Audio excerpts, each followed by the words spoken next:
Good morning. My name is Mary Beth Bender. I have 3 words for you today. Closed head injury. 3 individual words that alone don't have much of an impact. You put 3 words together, you've got impact, a life-changing impact. I'm here to share my story today. It's actually my son's story about life-changing events and the lessons that can be learned from them. Let me take you back to July 19th, 1997. Seems like a long time ago, but at the same time, it seems like yesterday. I can recall every single detail of that day. I was having a garage sale because I was getting remarried in 2 weeks and didn't need all the extra furniture. It was a blistering hot day in July, almost unbearable. My 9-year-old son, William, had the bright idea of selling lemonade during the garage sale. I had him set up at 8 o'clock, ready to go. I think he was selling it for 10 cents a cup, but with his blonde hair, crystal blue eyes, and mischievous grin, he was making a killing. People were giving him $1, $2 a cup, plus tips. I tried to get William to go inside a couple of times because it was so hot, but he's a persistent little cuss. Finally at noon, just about everything was sold, so I closed shop. I took my daughter to get a haircut, and my husband-to-be took William to my brother's house to go swimming. My brother had a sprawling home on 12 acres way back in the woods, a boy's paradise, dirt tracks, batting cages, and lastly a pool with a slide. Here's where the story really begins. I was on my way to pick William up when my pager, remember those days? Went off with 911, but nothing else. When I arrived at my brother's house, chaos greeted me. My 9-year-old son was wrapped in a towel lying down in a chase lounge. He had fallen off the top of a 10-foot slide and hit the concrete. The same slide that he's been on probably 100 times.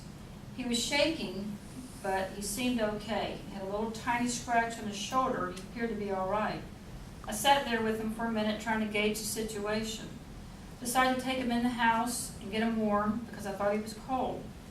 While he was inside, he started throwing up. Now we're thinking concussion. Since my brother's house is so hard to find, we decided to drive my son to a satellite hospital about 10 minutes away. That was a mistake on our part.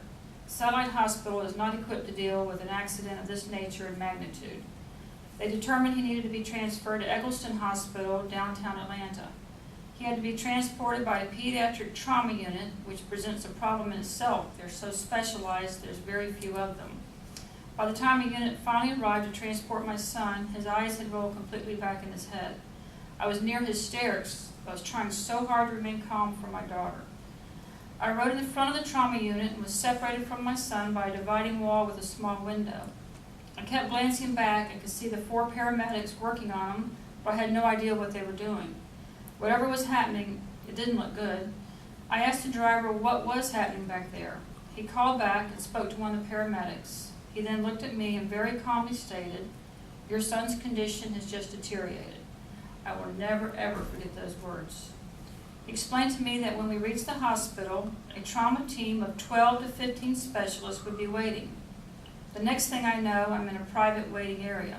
Got a piece of paper shoved in my face authorizing surgery, a surgery that would hopefully save his life. Talk about surreal, I could not stop shaking. It was later explained to me by the neurosurgeon that the emergency room doctor drilled a hole in my son's head to release the pressure. I was told the pressure was so great it blew his pupil out. How's that for an expression? I had visions of my son not having an eye, but it was explained to me his eye socket was bruised and temporarily closed shut. During this process, my son had several grand mal seizures.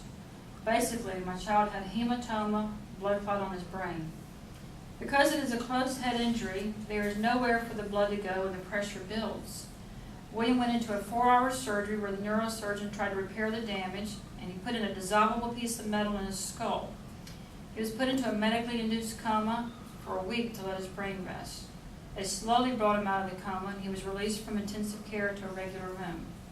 I was later told by the paramedic that if we were 2 minutes later, it would have been a different ending. After he was released from the hospital, he went to occupational therapy to relearn his fine motor skills. He had forgotten how to write.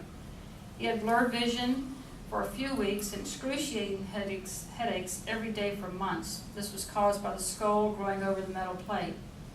William had to be grounded for 1 year. No bikes, no trampolines, no tree climbing. You get the picture. Can you imagine keeping a typical 9-year-old boy grounded? It's like stopping a tornado. It's almost impossible. And finally, there's a point to my story today. Sometimes life is scary, sometimes it's messy. But what do we learn from these trials? In my case, it made me stop and take a good look at my life. My priorities changed.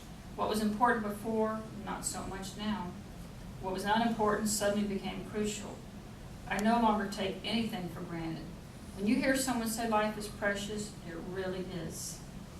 I'm aware not everyone has a happy ending. I saw too many critically ill children in the hospital while William was there. My family was fortunate enough to have a happy ending. My daughter has her brother. William's father and stepfather have their son. I'm biased, I know, but I feel my son is here for a reason that's yet to be determined. William is now a typical healthy male student, finishing up his degree at Georgia State, and he's still throwing his clothes on the floor. But he wears his 7-inch scar with pride. Thank you for listening to my story. Good job. Did you skip